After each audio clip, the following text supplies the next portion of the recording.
আশুলিয়ায় অভিযান চালিয়ে একাধিক ছাত্র জনতার হত্যার মামলার আসামি যুবলীগ নেতা জলিল উদ্দিন ভূঁইয়াকে গ্রেপ্তার করেছে র্যাব। পরে র্যাব তাকে আশুলিয়া থানা পুলিশের নিকট হস্তান্তর করেন। সোমবার দুপুরে আশুলিয়ার ইয়ারপুর ইউনিয়ন পরিষদ থেকে তাকে গ্রেপ্তার করা হয়। র্যাব জানায়, সোমবার সকালে গোপন সংবাদের ভিত্তিতে জানতে পারে যুবলীগ নেতা রাজন ভূঁইয়া আশুলিয়ার নরসিংহপুর এলাকায় ইয়ারপুর ইউনিয়ন পরিষদে অবস্থান করছেন। পরে এমন সংবাদের ভিত্তিতে অভিযান চালিয়ে তাকে গ্রেপ্তার করা হয়। গ্রেপ্তারকৃত জলিল উদ্দিন ভূঁইয়া ওরফে রাজন ভূঁইয়া ইয়ারপুর ইউনিয়ন পরিষদের ৬ নং ওয়ার্ডের মেম্বার ও ইয়ারপুর ইউনিয়ন যুবলীগের সাংগঠনিক সম্পাদক।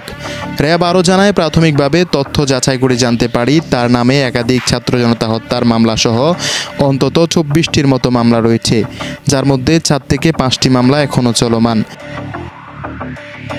স্কোয়াড্রন লিডার মোহাম্মদ নাজমুল ইসলাম বলেন, লাশ পোড়া সহ একাধিক ছাত্র জনতা হত্যা মামলার আসামি রাজন ভূঁইয়াকে গ্রেপ্তার করে থানায় হস্তান্তর করা হয়েছে।